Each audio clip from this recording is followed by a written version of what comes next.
Oh, I almost said it. What are we going to talk about today, Patrick?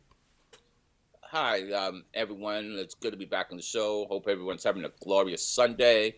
We're going to talk about Facebook and the controversy surrounding it. And we're going to go into extreme detail on Facebook.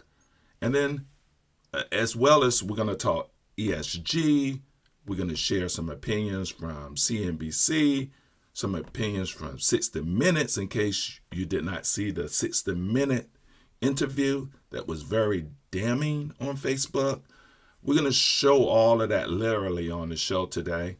And then we're going to let the audience make up their mind. Patrick, by the way, did you see the 60-minute interview? I haven't seen this yet, but I heard Well, you're going to it's see some of pretty. the highlights, clips. I really pared it down. So you'll be able to see it here live on the show today. But let's get started. Let's start the show, okay? Yes.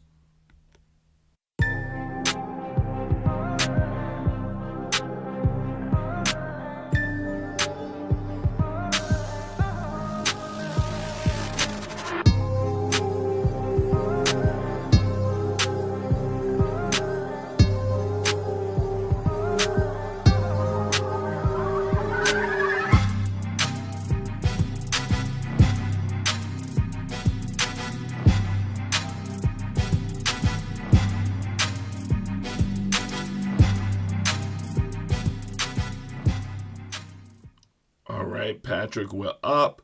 Hey, I have Simon Gature in the building saying, "What's up to man?" I'm saying, "What's up to you, Simon? What's the dilly?" Good to see you up in the building. Patrick, let's Yes. talk Facebook. Let's talk the whole. I want to tell the whole Facebook story. And I want our audience to have the opportunity to see how we would approach investing in a stock and look at opportunities or risk if we have a value trap or not, meaning the price is way down and you should not buy. That's a value trap. Or not, where you should buy because there's a big opportunity for upside. So I really want to go through the whole Facebook story. I know there's some ESG headwinds, which headwinds, as you guys know, is a fancy name for challenges. And then at the end of the day, I would like for you to give your thesis on if we should be a buyer in Facebook or something else.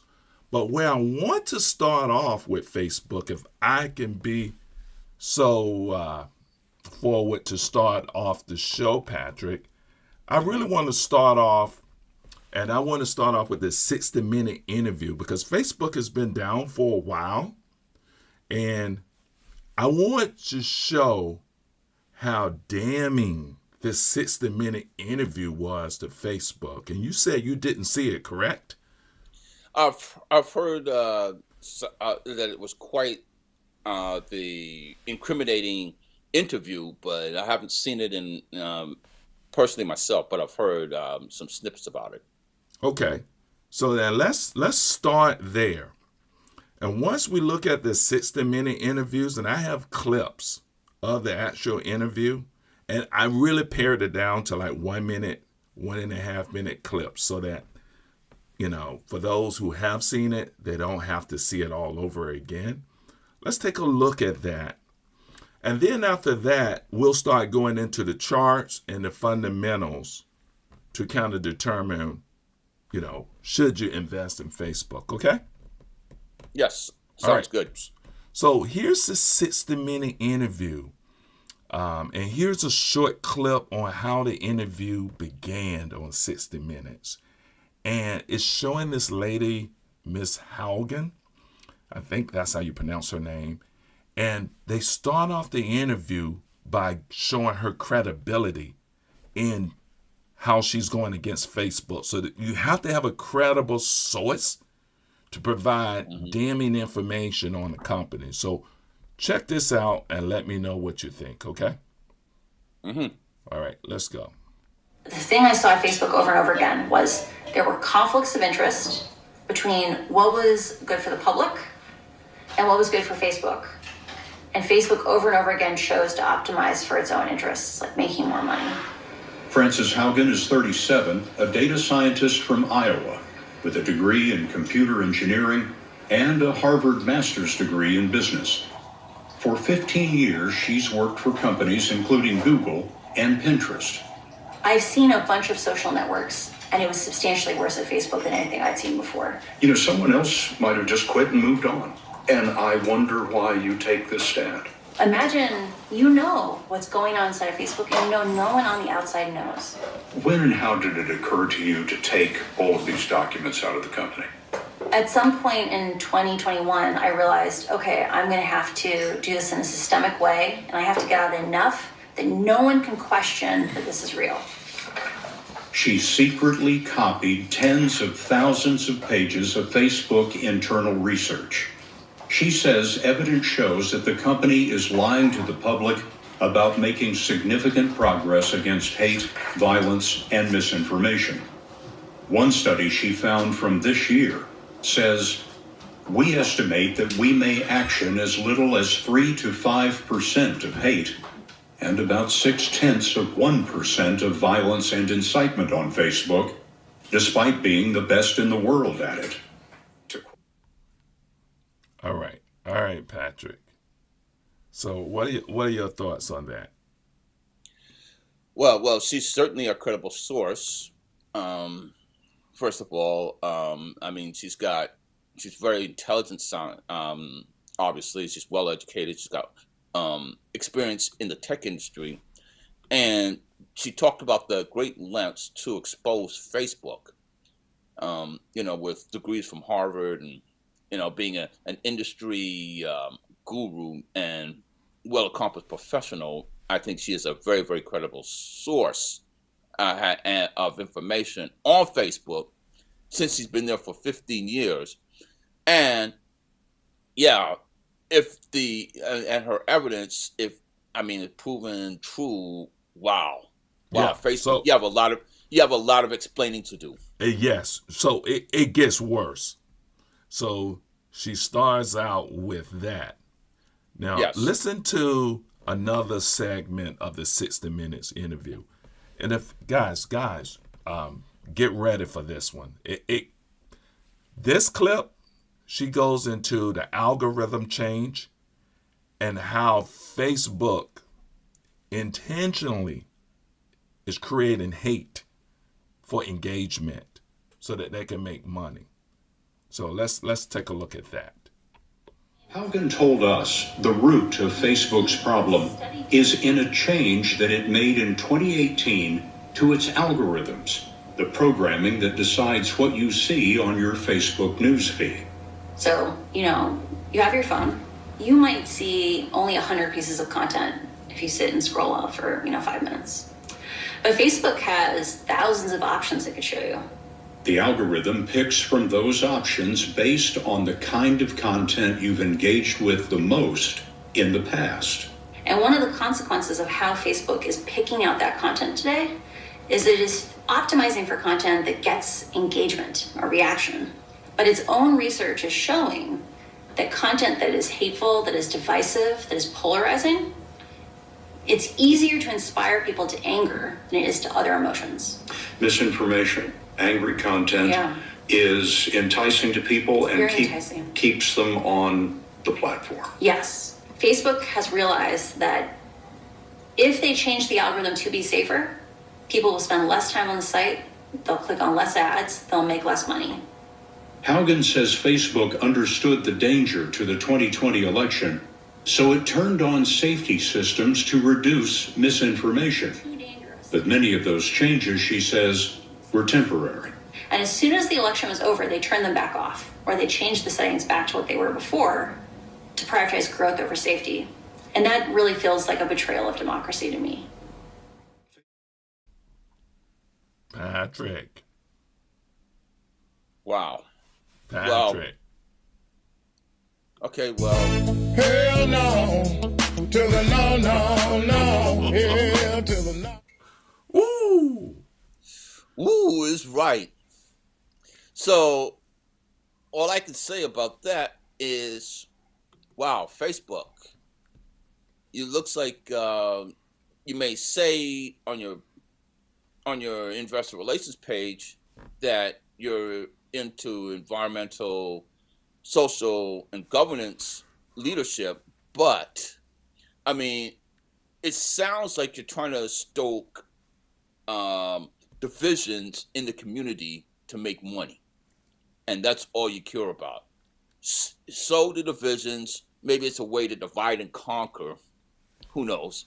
But the more controversial, the more angry people seem to be, um, it seems as if Facebook profits more from that than anything else. It seems as if that the business model is based on people being angry at each other as opposed to collaboration, cooperation.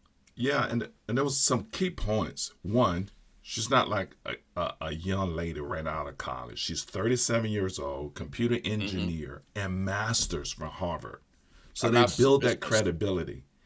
Yes. Then she took thousands of documents from the company, and she took enough documents to make sure there's no way you can question what she's saying. That so they build a credibility that she's not a disgruntled employee. Yes. So then on top of that, she provides evidence of and starts to speak about the algorithms and evidence about the algorithm change and how it generates hate. Yes. Now, not finished yet, Patrick. It gets even worse. Let me play the next clip, if that's okay. Yes, go ahead. Let me play the next clip. Let's see. Check this out. This is the 60-minute interview on Facebook. This book essentially amplifies the worst of human nature. It's one of these unfortunate consequences, right? No one at Facebook is malevolent, but the incentives are misaligned, right? Like Facebook makes more money when you consume more content. People enjoy engaging with things that elicit an emotional reaction. And the more anger that they get exposed to, the more they interact and more they consume media. Evidence of harm, she says, extends to Facebook's Instagram app. One of the Facebook internal studies that you found talks about how Instagram harms teenage girls. Oh, yeah. One study says 13.5% of teen girls say Instagram makes thoughts of suicide worse. 17% of teen girls say Instagram makes eating disorders worse. And what's super tragic is Facebook's own research says, as these young women begin to consume this eating disorder content, they get more and more depressed, and it actually makes them use the app more. And so they end up in this feedback cycle where they hate their bodies more and more. Facebook's own research says it is not just that Instagram is dangerous for teenagers, that it harms teenagers. It's that it is distinctly worse than other forms of social media.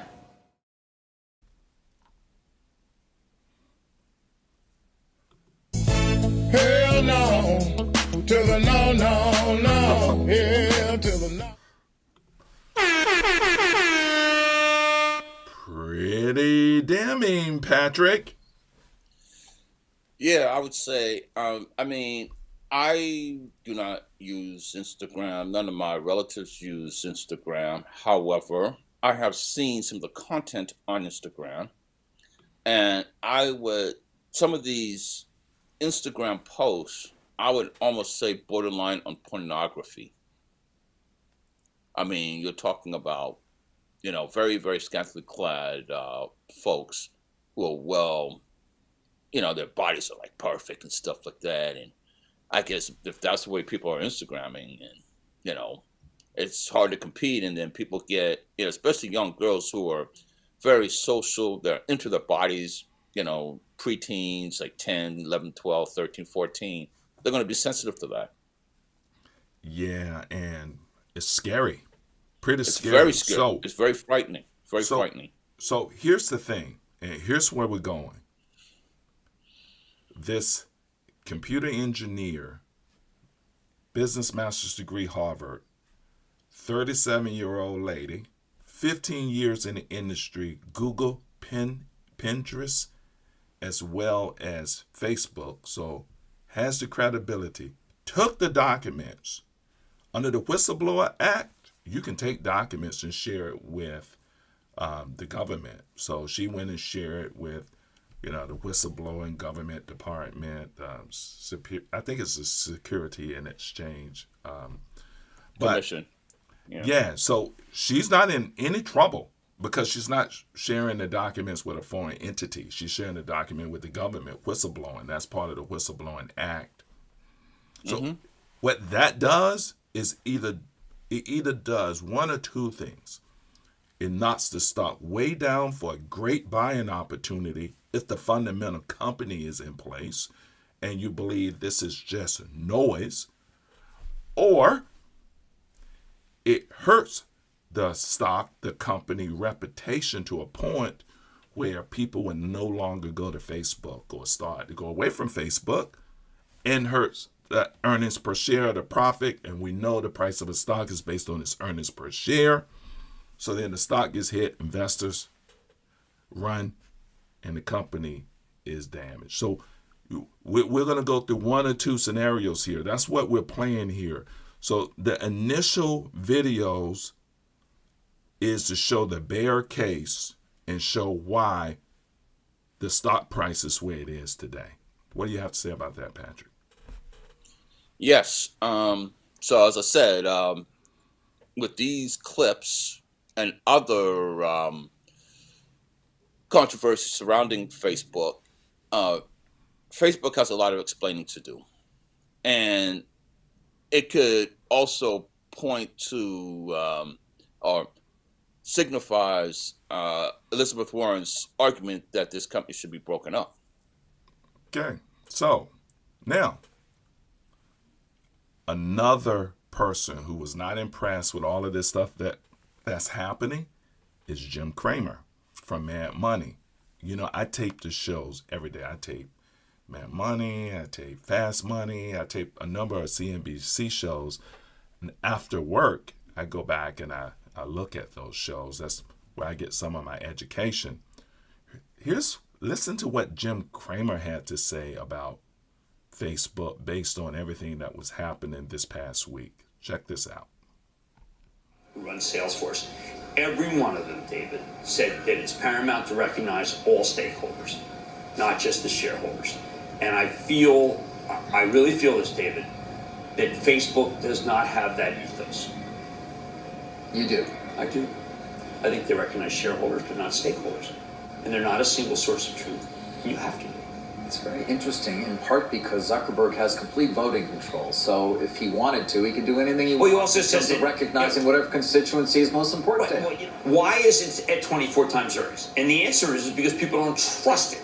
It can't have the same multiple as Procter & Gamble. It can't, but it does, because people don't trust it. It's not because the whistleblower testified. I think it's because people say, well, you can't track the ads as well, and ESG issues. So, Jim Cramer's not a fan. We both like Cramer. We know Cramer can go off the rails. We're both Cramer fans, I believe. Right, Patrick? Yes. I think in large, Jim Cramer has in-depth knowledge of investing since when he used to run a hedge fund. And he's very well educated and well experienced and has a strong following. I like how he says that when Facebook has a PE multiple of 24 times, he says it's not that it's a good bargain. He says people don't trust it. Then you take a look at a stock like Nvidia or Adobe, and they have higher PE ratios because people love those companies. They deliver really strong earnings and whatnot, but they're also they got strong ESGs. Yeah, and we're gonna talk ESG in a moment, so we're gonna get to that. ESG is big, and for those who do not know what ESG is, Patrick is going to break that down, why that's important in this situation. So that's Jim Cramer. Jim Cramer wasn't impressed. And you said something else about mentioning the PE ratio, the multiple. Yes. Jim Cramer said that Facebook trading at a 24 PE is trading at a multiple like Procter and Gamble. Yes. Procter and Gamble that's a soap company. They sell Tide, and it's a consumer staple. It's not a growth company. It's so that's a company that has strong dividends. Dividend right. producing companies traditionally don't have high PE ratios. And if you're comparing something that's supposed to be a growth stock with that of a staple that's been around for decades, then hundreds, about 100 years, then your future value is in doubt. Yeah. And I mean, let me show you Procter and Gamble. Let me see if I can throw Procter and Gamble up here. Let me throw Procter and Gamble up here, Patrick, just to give the audience some context. I'm sorry. So here's Procter and Gamble. Procter and Gamble is trailing 12 months, a 25 PE. Facebook is trading at a 24, less than Procter and Gamble. Facebook earns about $12 a share. Procter and Gamble is $5 per share. And just let's look at the growth in terms of growth. And we'll go through Facebook in a moment, but I'll go to the bottom here and blow this up. Look what Procter and Gamble is growing at this current year, approximately 4.9%, approximately 5%. Look, over the next 5 years per annum, which means each year, is projected to grow 7%. Do you know what Facebook is projected to grow per year over the next 5 years? It's definitely not 7% if it's a growth stock. So it's kind of ludicrous that, Facebook is trading at a multiple of 24, which means a PE of 24. That's just crazy, and it's all related to all of this bad news and stuff. Go ahead, Patrick. You have anything on that? Yeah, well, what is Facebook? Come on, man. Is it a tech stock or consumer stuff? No. The consumer staple. All that stuff aside, but Facebook has a lot of improvements to make. Yeah. And in order for it to be considered a serious tech stock once again. So those are the bear cases. So you can see the stock has been hit. I'll go into that a little more in a minute. I'll show you the charts and stuff. But the stock is way down. It's down to $330 a share. It's projected to be about $400 and some odd dollars a share. So the stock is down. Is this a buying opportunity? Some believe so. Let me give you some pundits, some experts that said, don't believe the hype. All of this testimony, all of this stuff is just noise. At the end of the day, people are going to go to Facebook because there's nowhere else to go. Small business and medium business are going to advertise on Facebook. Apple, who has changed the software so that you can't get that private information, so Facebook is not as effective advertising, that's not going to hurt them. People have nowhere else to go other than Facebook because they have over 2 billion people using their platform monthly. So here are some of the bulls, people saying this is noise by Facebook. I'll start with Pete Nigerian. He said this on Fast Money this week. Check this out, Patrick. Mm-hmm. It's one of the longest holds I've got, Mel. I actually still have a shred of a piece from the IPO to give you a little idea. So, yeah, I've owned this for a really long time. I sell calls against it.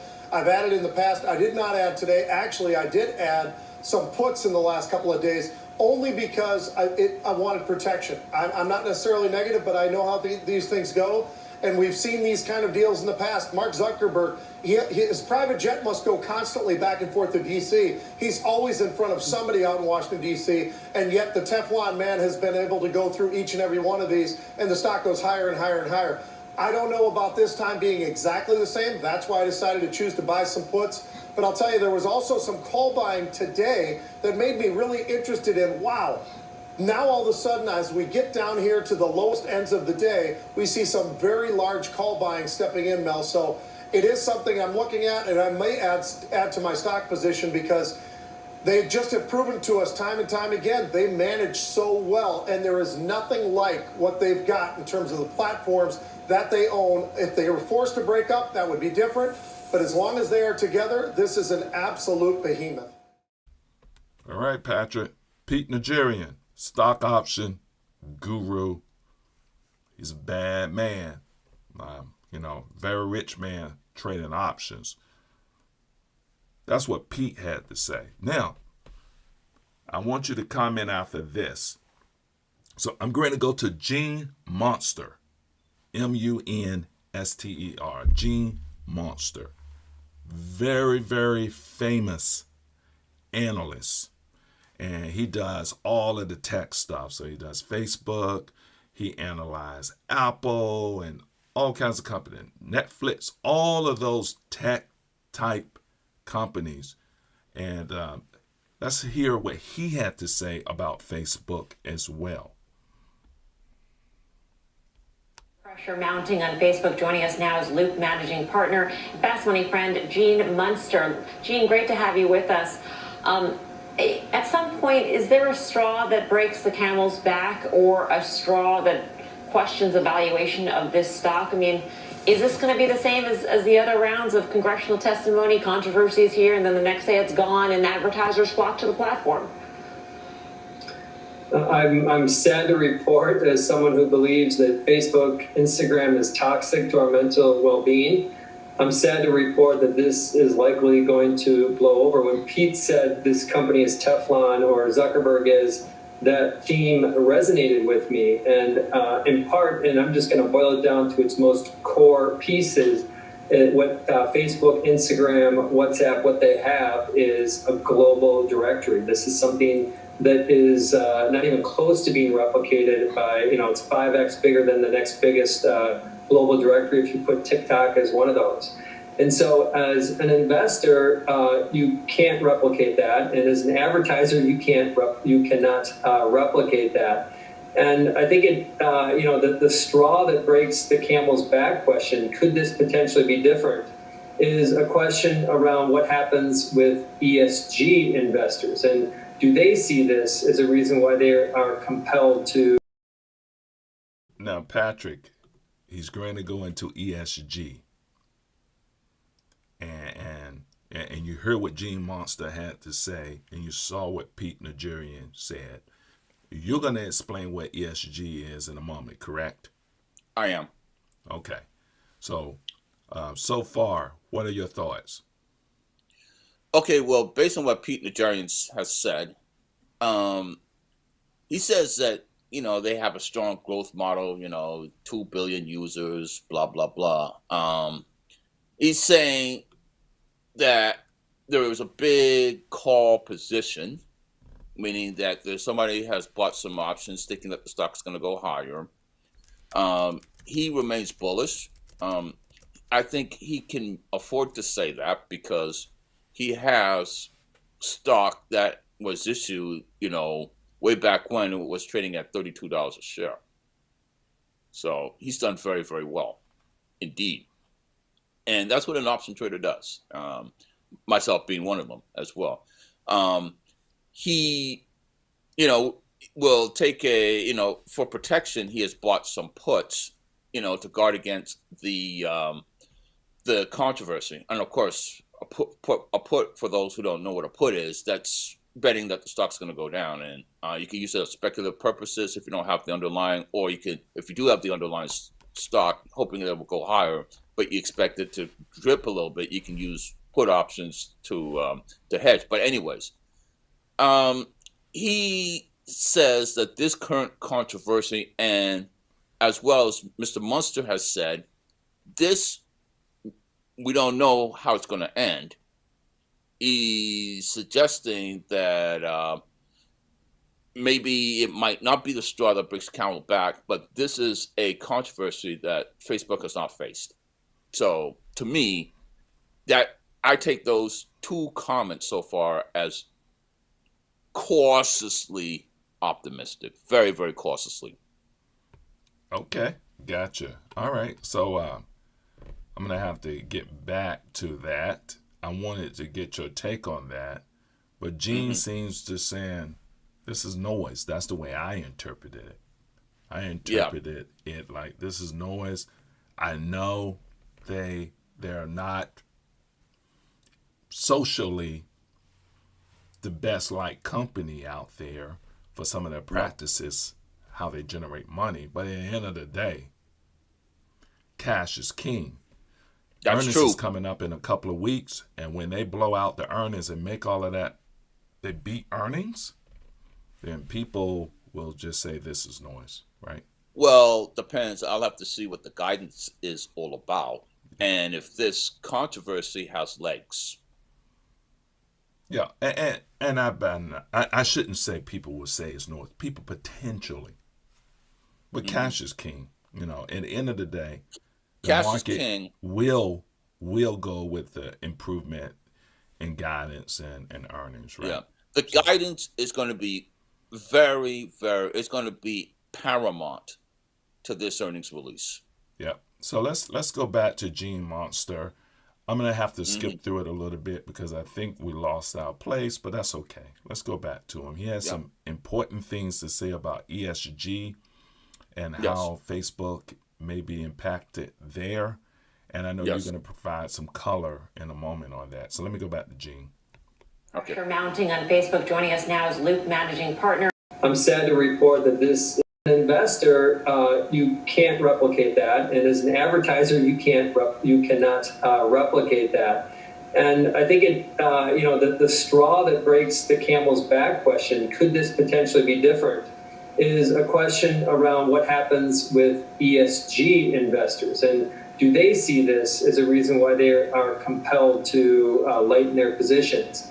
And I was spending some time on Facebook Investor Relations page today, and I would recommend anybody go to ESG Resources on Facebook Investor page. And what you'll find is approximately 50 links of 50 reasons Facebook gives to ESG investors. Some of them I think are comical, but my point is that even these ESG investors, I think as they sit back and think about do they need to own Facebook, they can justify owning it based on a number of reasons, 50 reasons that Facebook gave them. So I think that this company is going to continue to ultimately move higher because of that core asset.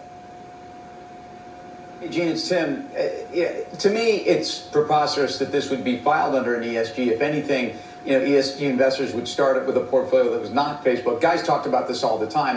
I guess, my question really is, at what point with 41% ad price growth and essentially the digital ad space doing what it's doing, what's the multiple the stock actually can trade down to when it becomes too compelling, even for folks? Let's face it, a lot of investors have been investing in oil and gas or carbon footprint or things that from an ESG perspective and whatnot, they had to hold their nose on, and they were very happy to do it at certain levels. And I guess my question is, where does this stock go when it gets so cheap, or is it, could it be there even if you don't like the toxicity around Facebook and Instagram? I don't think we're there yet. I've got incredible respect for Karen and how she manages her portfolio. I would still be holding off here in part because I think the way this is going to play out, I don't want to get off topic here around the debt ceiling is going to be a debt downgrade of the U.S. ultimately. And then I think that's going to bring a lot of multiples down. And so to answer your question, where does this become kind of a no-brainer? Will you buy it? It's probably around 20 times next year. We're not there. I think we're 25, 27 times. I'd much rather own Apple on this pullback than Facebook. Gene, you cited the ESG resources page, and I went there, and it's a good point that ESG is subjective, but So they're about to go more into ESG, Patrick. So we really need to explain to the audience ESG in a moment here. So let's continue. Several accounts, I would imagine that Facebook would be ruled out. Least of all, the share class structure would be number one in terms of a strike against it for governance. And then, if you are to believe that Facebook did in fact conceal some of this research, that would be another. So even before any of the scandal, there is a reason to go against it. Do you have any idea of how many funds or how widely held this is amongst ESG oriented funds? Like if that is a major push behind the stock? Unfortunately, I don't know that. I suspect that that those funds are massive, and I suspect that it's a measurable amount. That's not particularly helpful, but I think that this is something that fortunately, I guess, for Facebook investors, they don't need to really worry about this size, even if it's 10-20% of the holdings, because I think that those investors are going to find ways to justify. Humans find ways to justify their behavior. Investors are humans.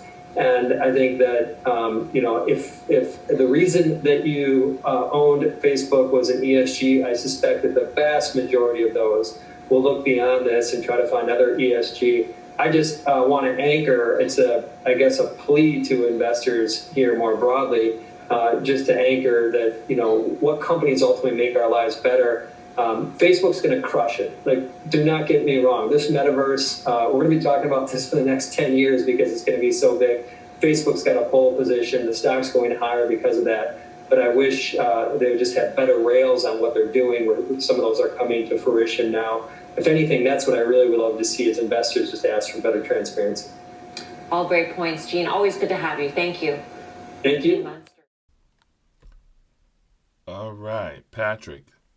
Facebook, Gene Monster, thoughts? Yes, well, in the end, yes. Cash flow is king. He thinks that, despite all the controversies, the people who are behind investing in Facebook will justify investing in such a controversial company because of the apparent and presently strong earnings and strong financial performance. Again, guidance is very, very important. I think ESG investing is nothing that you want to brush off, especially as more investors are having ESG investing as part of their reasons for investing in companies, especially when you're talking about millennials and Generation Z. Yes. That is very important to those guys, and another catalyst for Facebook. He mentioned the metaverse. A lot of people do not know about the metaverse, and Facebook is going to be a leader of the metaverse. Patrick, are you familiar with the metaverse? I'm not familiar with it, no. Okay. Well, for those of us who follow Facebook stock, really follow Apple kind of deeply, and I have owned Facebook stock, and I'm considering owning on this dip, just to be honest. But the metaverse is the future. How we have the internet right now, the metaverse is the next generation of the internet. The metaverse is where you can virtually meet with others in a virtual universe and do things together. And that's the technology they're developing right now. So you and I, Patrick, we could go and hang out in Costa Rica together and chill. And we could walk in a bar in the metaverse and talk to people. We could go out and have a beer together. I could be sitting here, you could be sitting there in the metaverse, and we can have a beer together. In the metaverse, you don't have to go in the store to try on your clothes. The future is you walk into a virtual store and you pick out what you want and the clothes fit you. And the cameras can read your body and the clothes will fit you just like in real life. So that's the metaverse, and that's what technology Facebook is a leader in. And there's some other companies as well. So as long as they're talking about the metaverse and their leadership in the metaverse and that development there, people are going to pay up for that growth. So the stock being at this price, trading at the PE of a Procter & Gamble, a staple, and this is a quintessential growth company and priced like a growth company traditionally, but not right now, that may be a good bull case to buy the stock and a great opportunity to make a lot of money. Yes. So this whole metaverse thing, yes, I mean it's very exciting. It's one of these virtual worlds, like VR. It's called VRML, virtual reality modeling language is probably what they've done, and there are similar products out there. Maybe not to the extent Facebook plans to make it to. But, there's like IMVU, Second Life, for example. Those are two examples of where one could, I guess, design avatars. You buy this avatar and then you shape it, I guess, into a mini-me, and then you could go out to the world and, try on different costumes and clothes. And so it's a very similar concept to that. Yeah. They're calling it the metaverse. Yes. So, I mean, if it already has 2 billion subscribers, then yes, exactly. It should sell pretty decently. Yeah, you have over 2 billion users a month. Yes. And then you're going to introduce them to be able to come together in a virtual reality space.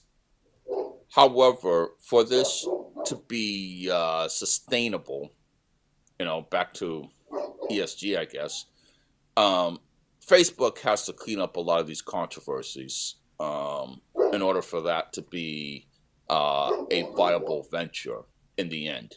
Well, if you listen to their conference call, you'll hear Facebook talking about this is their future. That is really exciting because that's growth. That is growth. And a high PE ratio is proportional to growth. If you do not believe the company is going to grow at a great rate, the PE ratio is low, right? You pay a lower multiple times the EPS. That's all a PE is. And so if the company has really big growth projections, then the public is willing to pay a higher PE, a higher multiple times the earnings per share. So that's true. I mean, case in point, NVIDIA. Exactly. Come back to that. So that's it. So let's go into, Patrick. Let me share a little bit of just one technical thing, and then I want you to share with the audience all of this ESG stuff that they were talking about in the videos that we were just showing. But let me just show a little bit of value proposition for Facebook, just to tag on to that a little more. Okay? Yes. All right. So let's go Facebook here, and I have us on the screen. I'm on barchart.com, by the way. And let me blow this up a little bit. Can I blow this up a little bit? Facebook is currently trading at $330 per share. So the videos was from earlier this week when that lady from Facebook went and testified in front of Congress. So the stock was around $326 a share. So the stock has not gone up much. So one can still buy this stock at a discounted price right now. Let's look at what bar chart analysts think of Facebook. 3 months ago, it was a strong buy. Up to current, still a strong buy based on 27 analysts. So the community, even with all of these headwinds and negative noise, they're saying, don't believe the hype. This is opportunity to make some money. And this is a buying opportunity because cash is king. At the end of the day, if they crush their earnings in a couple of weeks, their report, then people are going to forget about this stuff. But Patrick, you, Jim Cramer, and others say not so fast. Let me look at something else here too. Just blowing this up a bit. So here's when the next earnings report is, right here. So October the 25th, Facebook is going to have this opportunity to say, we're still making money. We're crushing it. Apple change in software is not hurting our advertisement dollars. So small to medium businesses are still advertising with us. We're still growing. They're going to have an opportunity to talk about the metaverse in the future, how they're going to make all of that money. So that comes out here. So this is going to be the litmus test right here. Look at the earnings per share, $13.50. Just to compare this to Ford, which I talked about a few weeks ago, which is another great company under the new CEO, Jim Farley. Ford earnings per share is $2. Look at this, $13.50. So really nice earnings and trading at a very low multiple. So I wanted to point that out. Let me point something else out too, Patrick. Let me point something different. Let's look, and let me not even use the Bollinger Band. Matter of fact, let me show you the 200-day. Let's look at Facebook, the company. Let's look at the 200-day moving average, which is this red line that I'm running a cursor over. So our litmus test for any stock that's investable is, does that stock price, which is this line here, stay above the 200-day moving average? And even with all of those headwinds and everything, over the last year, Facebook stock has consistently stayed above the 200-day moving average. And even over a 5-year period, there were dips where it touched the 200-day average.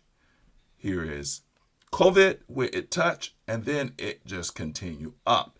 And the more distance you have between the stock price and the 200-day moving average, the more growth, the more momentum it has on the upside for share price. So it is a solid company, even with all of these headwinds, even trading at a low multiple. So yes. I wanted to point that out. And then Patrick, over the course of 1 year, and this is a daily chart, the previous chart was a weekly chart. If you look at the daily chart, here's something you should notice, and I want the audience to notice. Look at the price of Facebook. Every time it touches the 200-day moving average, it does not go below. It bounces up. Boom, boom, boom, bounces, and you're making money. So this is all profit. Look where Facebook is now. October 2021. It's hard to see because my face is in the way. But right here, let's see if I can move my face out the way here. So right here, you can see, if I come back here,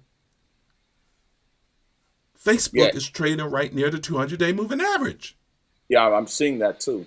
So it's a buying opportunity if you believe in the metaverse, that people are still going to use Facebook, in light of all of this stuff, and the ESG concerns are overblown.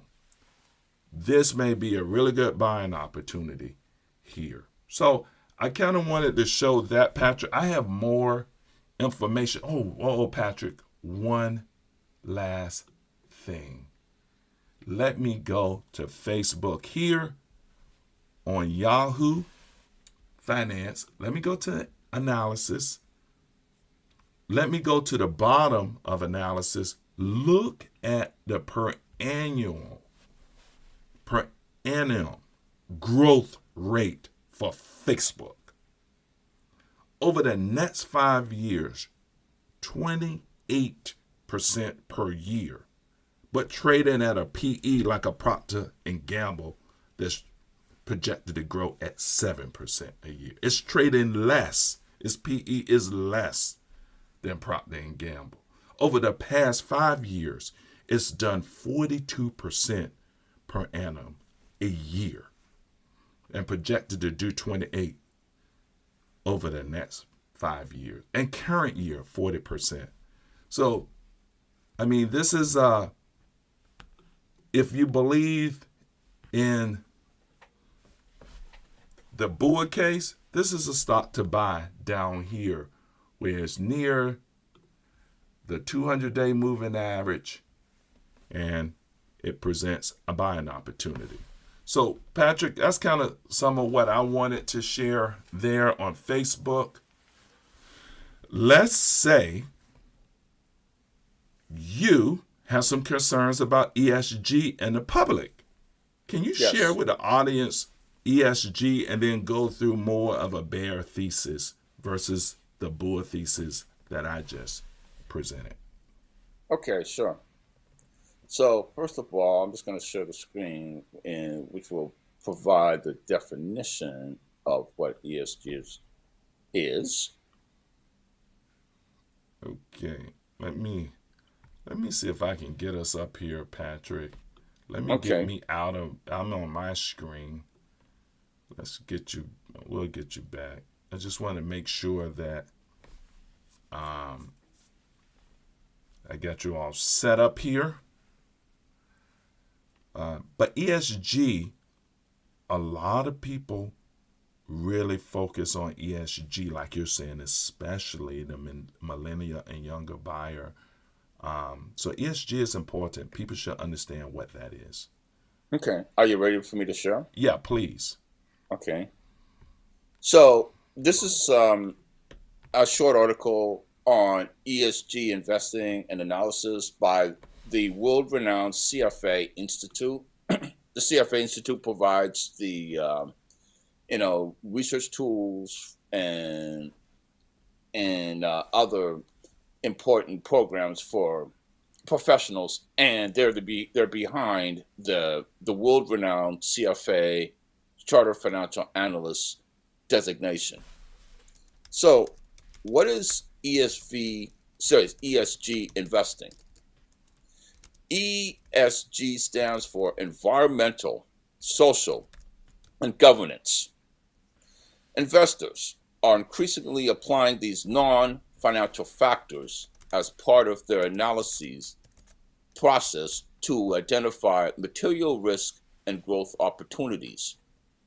ESG metrics are not commonly part of monetary financial reporting, though companies are increasingly making disclosures in their annual report or in standalone sustainability reports. And numerous institutions such as Sustainability Accounting Standards, Global Initiative, and the Task Force on Climate Change related financial disclosures are working to form standards and define materiality to facilitate incorporation of these factors into the investment process.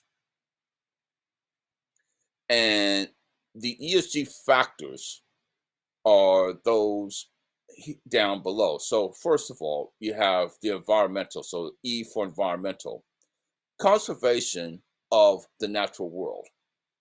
So essentially we're talking about climate change and carbon emissions, air and water pollution, biodiversity, sanitation, energy efficiency, waste management, and water scarcity. That's for the environmental impact for ESG. Social, consideration of people and relationships. Customer satisfaction, data protection and privacy. Gender and diversity, employee engagement, community relations, human rights, and labor standards. Now, the G for ESG, which is governance, standards for running a company, board compensation, the audit committee structure. The more independent the audit committee is from management, the stronger the governance will be. Bribery and corruption, executive compensation. In other words, are CEOs being paid for the good fortunes of the company, or are they just getting paid in fleecing the company if the company's floundering when in fact they're doing well? Lobbying, political contributions, and whistleblowing schemes. Now, Facebook, that's if you go to their site, as Gene Munster from the CNBC Conversation has recommended, this is who Facebook says that they are. So they say that they're into community safety and support, promoting safety and expression, bullying prevention hub, community standards enforcement report, COVID-19 information, Facebook corporate human rights policy, online well-being, parents portal, responsible innovation principles, safety and expression, newsroom update, safety centered, transparency center, diversity and inclusion. So they say that they're into diversity and inclusion, which is part of ESG analyses. So they're looking to build in a collective cognitive diversity they invest in that to build the best products and support the global community they serve. So the 2020 diversity report, Facebook diversity website, Facebook supplier diversity website, managing bias, UK gender pay and gap reports. Governance. They say they are committed to, Facebook that is, committed to sound corporate governance practice and encouraging effective policy and decision making at both the board of directors and management levels. So here, board of directors, committee composition, contact the board, governance documents, and management. And, various other aspects. I mean, they go on and on and on about how they're complying with Facebook, with the ESG. So let me stop sharing this. However, recently, Facebook has been kicked from the S&P 500 ESG index, and I'll show that article. And so Patrick, why is all of this ESG talk important? Are you about to get into that now? I am. Okay, perfect. I am. But what I wanted to show is what ESG investing is and how Facebook says they're following these protocols. And they're putting out hateful content, so Ms. Halligan says, to get views so that they can make money. That's social good behavior. All right, please continue, Patrick. Yes, yes, indeed. So let me share the screen here. Yeah, this is something that I got from Standard and Poor's. Now, this is an article from S&P Global. Why Facebook was dropped from the S&P 500 ESG Index. And this is... This goes back to 2019, I see. But go ahead, please. Goes back to 2019. So even before the current controversies about getting people angry at each other and trying to capitalize on that. So Hell no, to the no, no, no, hell to the no. So when the S&P 500 ESG Environmental, Social, and Governance Index underwent its annual rebalance after the markets closed on April 13th, 2019, several notable companies were removed, including Wells Fargo, Oracle, and IBM. However, the largest component to be dropped was Facebook. And then they go on to say, before they got kicked out, Facebook, excuse me, held a weight of 2.5% in the S&P 500 ESG Index. And at that time, Facebook was the fourth largest company in the S&P 500, I guess in terms of market weight. And S&P 500 is the parent index for the S&P 500 ESG Index with a weight of 1.9. And so they go on to say, why was Facebook removed?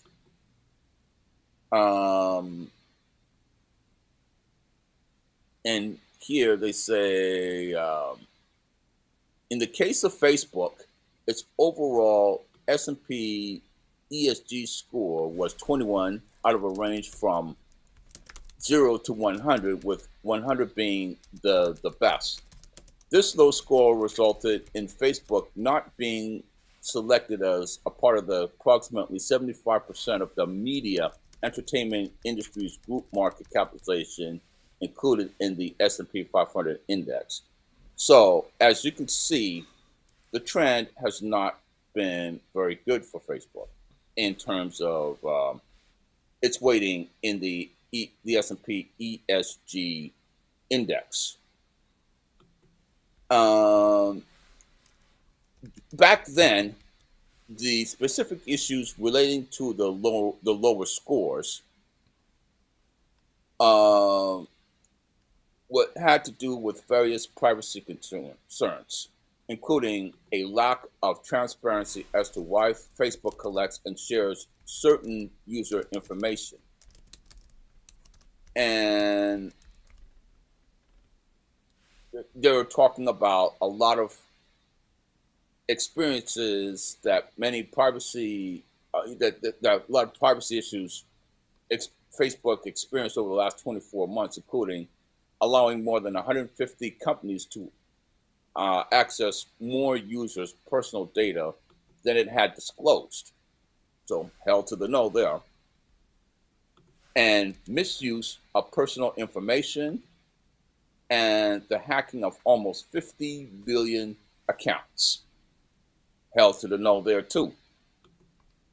These events have created... Hell no, to the no, no, no, hell to the no. These events have created uncertainty about Facebook's diligence regarding privacy protection and the effectiveness of the company's risk management process and how the company enforces them. These issues cause the company to lag behind its peers in terms of ESG performance. Hell to the no there. So, hell no, to the no, no, no, hell to the no. So, here they've dropped in governance, the social aspect, in terms of you know consumer privacy, and now of course getting people mad at each other on Facebook, putting various groups against each other so they can capitalize. So this social score, I think, would be even lower today. However, they are good stewards of the environment. So they have an 82% rating there. That's Facebook, that is. The good news for Facebook, to point to a more positive aspect, and I guess an aspect where there's room for improvement for Facebook, is that Facebook and other members of the S&P 500 is that the S&P 500 ESG Index is reasonably fluid, rebalancing annually. So as Facebook peers raise the bar in their ESG performance, Facebook will need to do even more to rejoin the ranks of the S&P 500 ESG Index. So again, let me stop sharing the screen.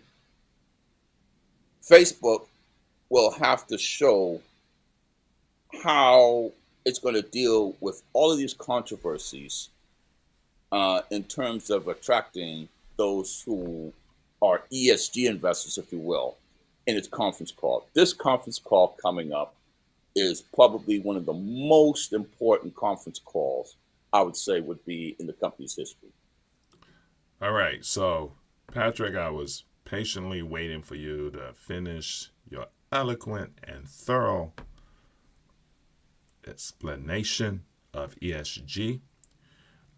Mr. Med Jr.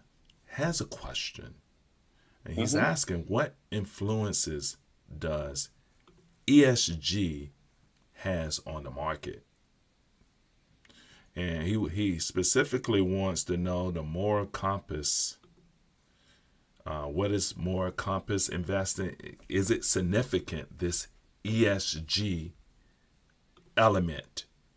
So what's the percentage of ESG money is out there? Should we be, if I'm understanding it correctly, is it significant? Is there a big moral compass community out there if Facebook doesn't clean up their act? What's the exposure? Okay, I don't personally have the metrics, but I can tell you there's definitely, it's a growth factor in ESG investing.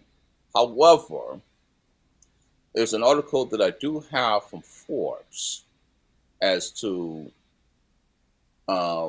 why ESG funds own shares of Facebook, despite all this talk about ESG investing, which is growing, by the way. But what really institutes a true ESG fund? And if I may share a little bit of that. So let me go back to my screen. Okay, let me get you back there, Patrick, so you can get back to your screen. Let me know when you're ready to share, my friend. Okay, so I'm about to share right now. And I know we had, in pre-production, we talked about this a little bit. I was wondering, what is the exposure? Because I think if you're going to invest in Facebook and ESG has a big influence, that's going to be a huge headwind. And so one would want to know that. Yes. Let me know when you're ready, Patrick. Okay, so I'm sharing my screen now. Okay, hold up. Let me get you up. There you go. All right. So here's a Forbes article. And this is dated fairly recently, October 6, 2021. Can you blow that up some more, Patrick, please? Yeah. Absolutely. Is this good? Yeah, that's better. A little bit more? A little more would be better. Yeah, sure. There we go. Okay, so this is an article by Taylor Tepper, and he's part of the Forbes advisory staff. why do ESG funds own shares of Facebook? So again, I don't want to go too much into it because we know the controversy behind Facebook. For example, Facebook was fined $5 billion and forced to reorganize its corporate structure by the FTC for the use of deceptive practices to undermine users' privacy preferences. And these practices violated an earlier 2012 order by the FTC. So it sounds like these ESG types are whistleblower types. They make noise. They affect the bottom line. And let's get into the kind of money opportunities that a company could miss if they're not ESG compliant or have a great rating. But anyways, let me get back to here. These reports beg a pretty big questions for ESG funds. Why is Facebook among your top holdings? Take the iShares ESG Aware Exchange Traded Fund, ESGU, which has more than $22 billion in assets under management.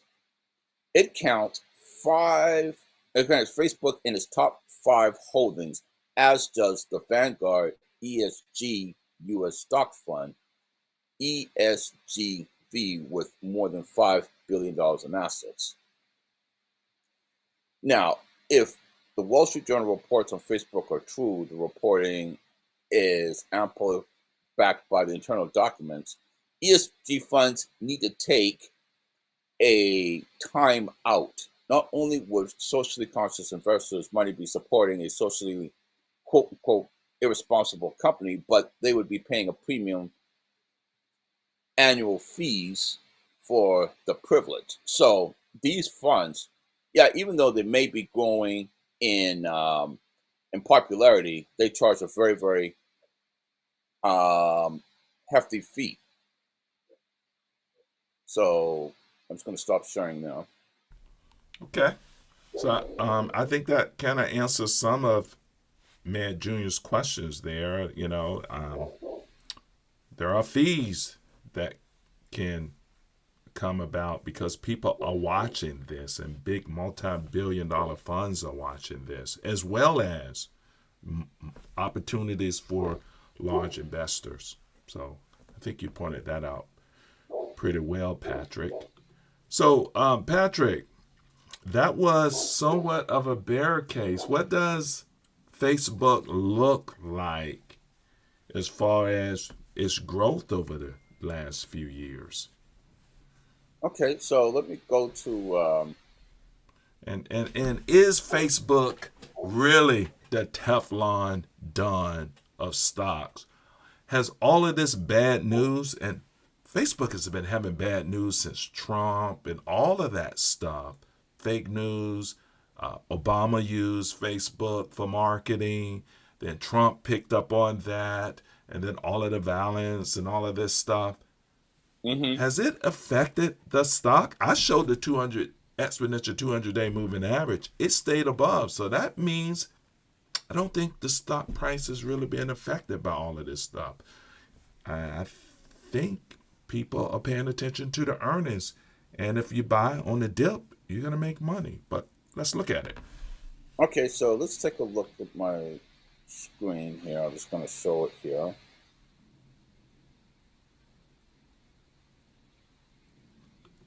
So, can everyone see this? Troy, how's this look?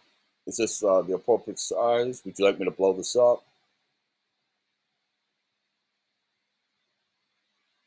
Sorry, I guess it's the appropriate size. But anyways, so Facebook from 2016 to where it is recently, Facebook is this blue line here. The darker blue line has grown by 214%.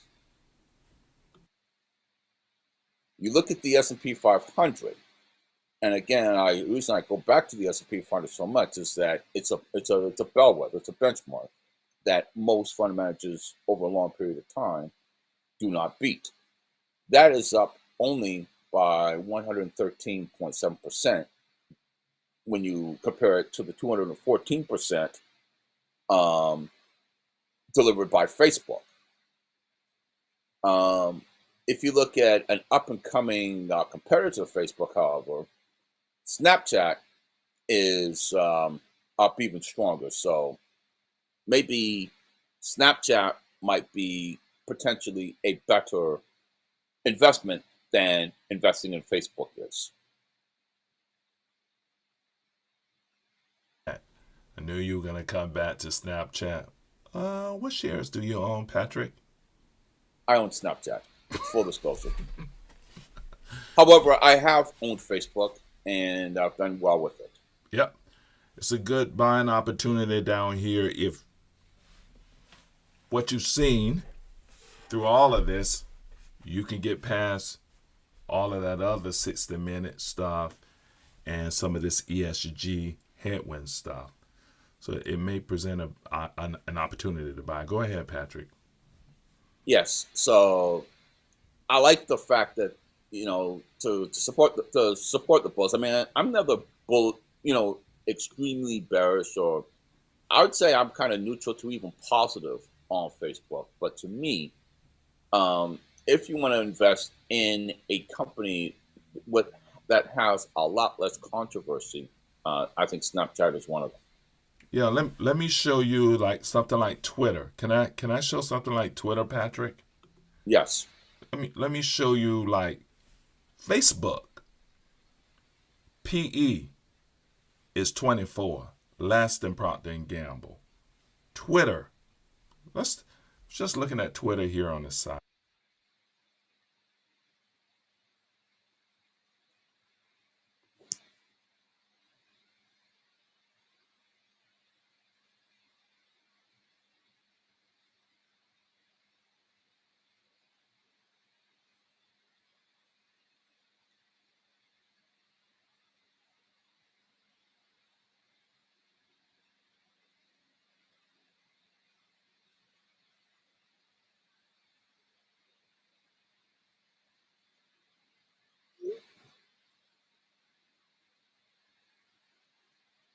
Oh, all right, I'm back. Now you can hear me. So, Twitter.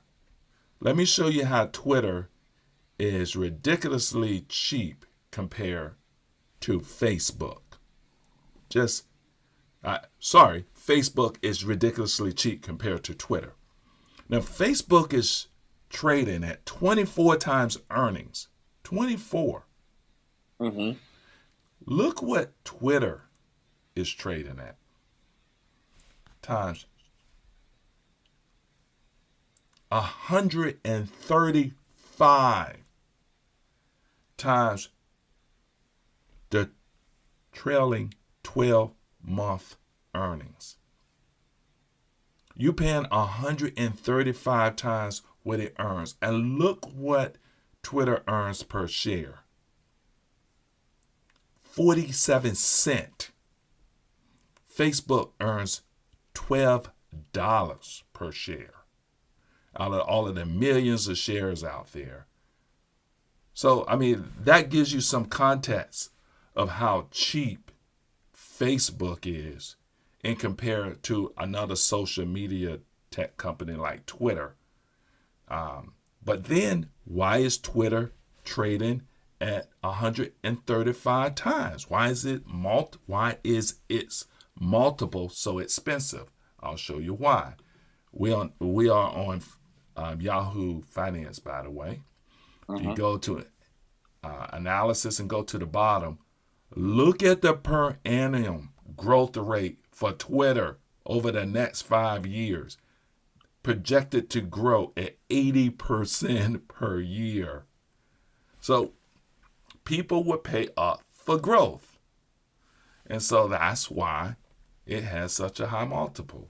So I just kind of wanted to share that with some context, Patrick, so people can get a sense of how to look at a stock, how to invest, how to make sense of these numbers and compare apples to apples instead of apples to oranges. You really have to look at the PE ratio, and you really have to look at the earnings per share and see how much you're paying for that stock price.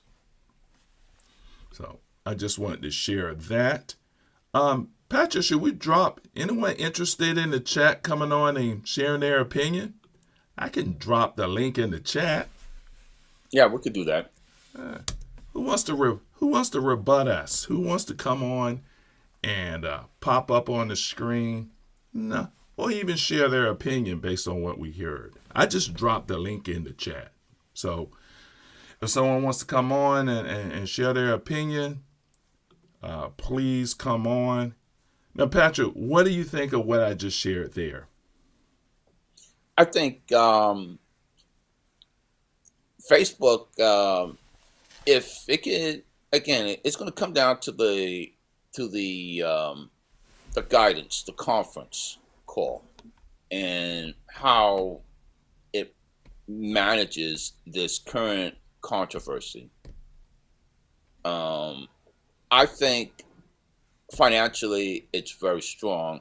However, some of these financials might be rear view looking. Again, there's a reason why Facebook may be trading at 24 times earnings, but this new virtual reality technology that they're investing in, they have a strong marketing platform. So I think I'm cautiously bullish on Facebook in the final analyses. But yeah, I think there are better social media companies out there. That's just my take. Yeah, I'm interested if any other people in YouTube land is interested in coming in and sharing what they think. Do they think would they buy or would they not buy based on what we just said? For me, Patrick, I think I'm a buyer. I think it's a trade. Not sure how long I would hold, but there's an easy upside I see in Facebook, and I'm probably going to get a position and play Facebook. I can show you something else I have on Facebook here. Let me show you something else here, Patrick.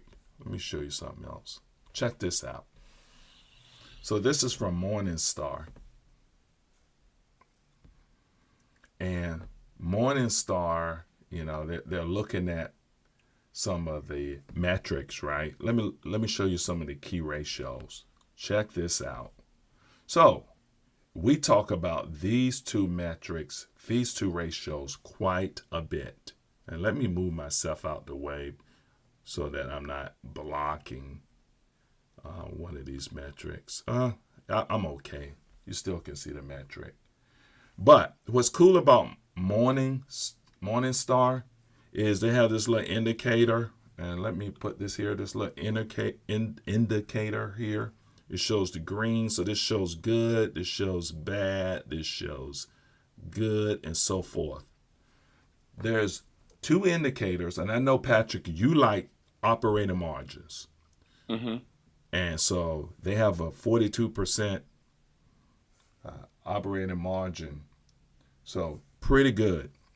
But here's where I focus here. Return on assets and return on equity.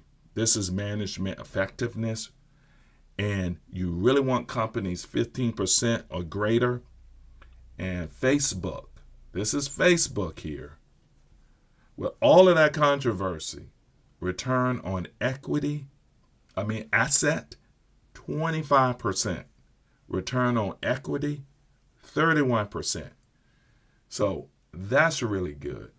I want to show you something else from Morningstar on Facebook just to wrap things up. So at the bottom, and again, this website is free. This portion is free.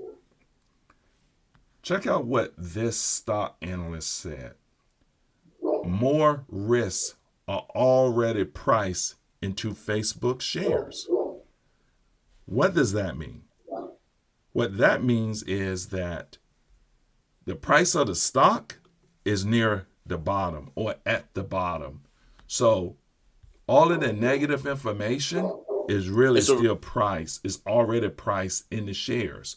So check this out. Check out what this analyst said. We are maintaining our $407 Facebook estimate after nearly a 5% decline on October the 4th. The Wide Moat firm is now trading in a 4-star territory. So what is this Wide Moat? Wide Moat means they have a huge competitive advantage, that people cannot copy them, that they have, like what I just said, right? So I really like what they had to say down here. Check this out. We remain confident that while the firm's user growth and engagement and monetization may weaken somewhat with nearly 3 billion monthly active users worldwide, a reversal of its platform flywheel effects remain unlikely. And the flywheel effect is people keep coming back. So they're saying, even though there's a short-term hit, long-term people are going to continue to come back, and they feel confident about that. In addition, while some large brands may abandon Facebook, we believe small and mid-sized businesses will continue to find Facebook properties one of the most efficient ways to reach their customer, and so forth. So just more bullish reasons why one could get in Facebook at this low price that you typically cannot get it around the 200-day moving average. Thoughts, Patrick? Yes, as I said, I'm cautiously optimistic about Facebook. All I can say is, it might not be the first thing I invest in, but the stock pricing, like the price and volume, and the fundamentals of the company are very much still intact. And if the stock price currently reflects all of these controversies, definitely you could buy into it. Just don't bet the farm on it. That's all.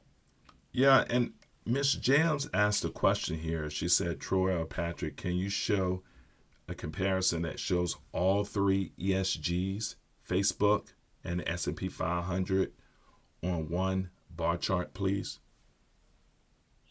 On one bar chart. Yeah, I would.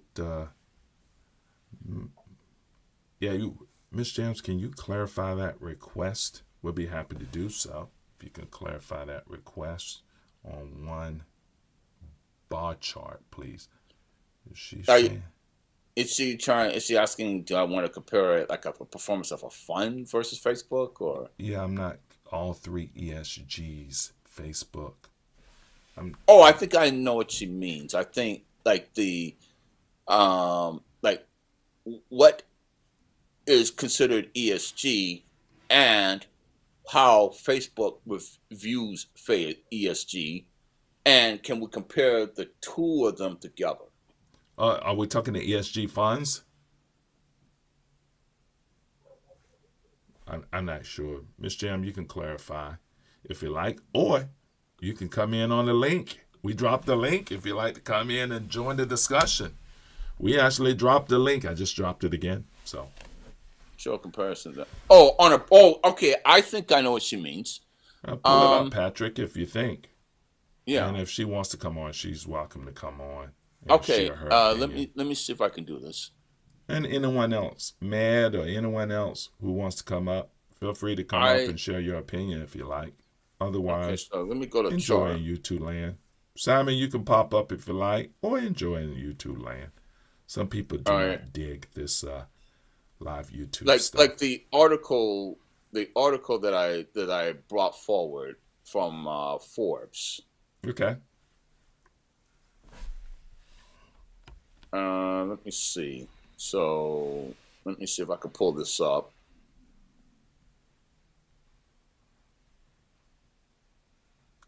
Yeah, that would be interesting to see. Okay, give me 1 second. All right, ESGU. She said, I just want to see if the shares are trending together. Yes, that's a good point. That's a very, Okay. very good point. Yeah. All right, Patrick, I'm going to pull you up. All right, give me 1 second. Yeah. Uh-oh. Just trying. She said, no, that's not it. Miss Jess, you want to come in? You want to click on the link? She's like, nah, I don't want to click on that link. I don't want to be on YouTube. Okay. I don't blame you. Scary stuff. Until you're used to it, right? We're kind of used to being up here, so.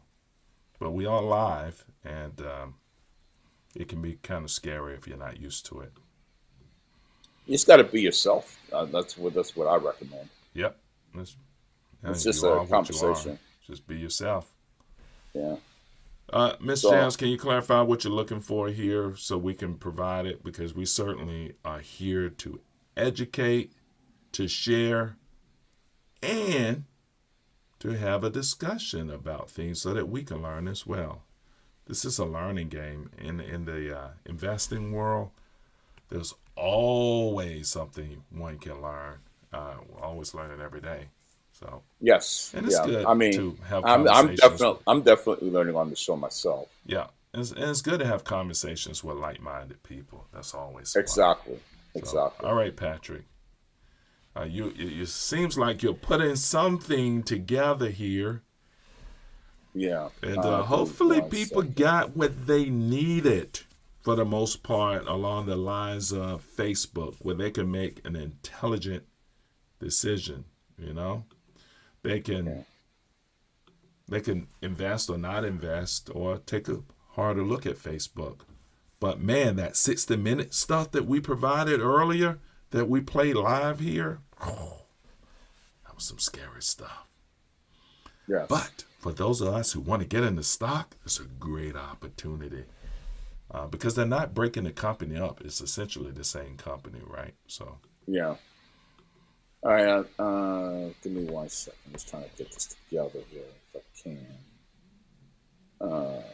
Forbes, ESG, and ESGV. You're gonna throw those comparisons up. Yeah, I'm trying to get that. All right.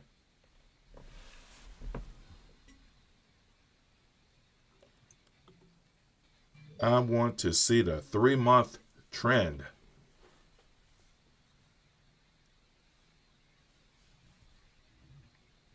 All right, 3-month trend. Patrick, what platform are you using to build these charts? I know we use free platforms, no proprietary tools. I'm using Yahoo Finance. Yahoo Finance. Yeah. Yeah, you're pretty fun at building tools off of that. So. Okay, so what I'll do is I'm not able to get, for some reason, ESGU. Yeah. Okay. Let me try again. ESGU. Yeah, some of those tickers do not show up. So, depending, some of those tickers may not show up, Patrick. So. Okay, I think I have it here. So let me share it. Okay. All right. I'm looking for that share. And man, I dropped that link. Boy, we have no one out there that wants to get on that link, man. That link is scary. Scary stuff. So anyways, and that's fair. It's YouTube can be intimidating. So yep. ESGU they're the iShares Aware Exchange Traded Fund. So what am I looking at, Patrick? I'm not sure I understand what I'm looking at here. So we're looking at the 3-month performance. Yeah, but which is what? Okay, so Facebook is the one that's delivering 79%. So it's a comparison to Facebook. Okay. The ESGU That's the performance of one of these ESG funds, Okay. and this one is ESGU, which is the iShares ESG Aware Exchange Traded Fund. Okay, and go back to this chart. That has delivered 57% over the last 3 months. Okay. Now, I'm going back to the Forbes article here. That Vanguard ESG US Stock Fund ESGV, that has delivered, I think, about just a little bit better. We'll call it 60%, 60. And then Facebook has delivered 79.56%. Now, that 3 month doesn't look like a 3 month, so that's kind of weird, but I guess it's just showing the performance of 3 months. When I look at the bottom of the chart, I see it goes back to 2020. Yeah, I'm not sure how that got. Okay, Yeah, so but that might not be the. if you click on the 1 month, that would give me a litmus. Click on the 1 month. Okay, let's click on the 1 month. Yeah, so then click on the 3 month. And click on the 3 month. There we go. Okay, so those two ESG funds are pretty much performed in lockstep. So Yeah. I stand corrected, and I apologize for those who are looking. So it looks like the two funds both have returned over 3 months, 0.5%. What Versus percent? 0.5%. 0.5%. Yeah. And then Facebook is probably like 0.56 or something like that from what I see from this chart. So which one is that one below and which one is the one above? I'm getting confused. Okay, Yeah. so these are the two funds that I just described. Okay, so those are the two ESG funds at 0.5%. And then that one below it is Facebook. It's Facebook itself that's running at 5.3%, I would say. Can you blow that up? You can't blow that up at all? Try. I see it now. It's very difficult to see. I see it's at negative. Yeah. So it's a negative percentage. So one is negative. Yes. Yeah. So yeah. Yeah. So interesting. The ESG funds seem to be running pretty much in lockstep, but of course Facebook is currently underperforming these ESG funds. All right. I hope that answered the question. Hopefully, that was our best attempt. Okay, Patrick. I think that's it for us today. We had a pretty long deep dive into Facebook, and I would say I think you've already given your analysis, and what you're saying is, hey, it's investable, but I'm putting my money elsewhere. Is that correct? It's not the first thing that I would look at. I mean, keep in mind I do have shares of Snapchat. I think it's good, but that's not to say I would ignore Facebook. They have to, for me to be totally confident in Facebook. I'll reiterate the conference call during the earnings release is paramount this time. This is the most important conference call Facebook is going to have in a long, long time. Yeah, and I would say if you really want to be safe, then that conference call, one could wait until earnings on October the 25th, I believe, and see how the stock reacts. Yes. Or one can get in now because it's just so cheap. It's Me very personally, cheap. I wouldn't wait.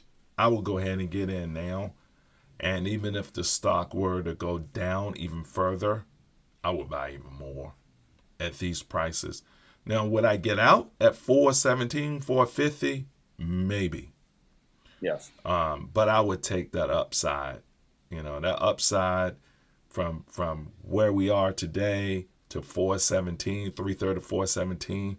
That's about 21% return. I did the calculations earlier, and a 20% return, and it could be in short order. I'll take that.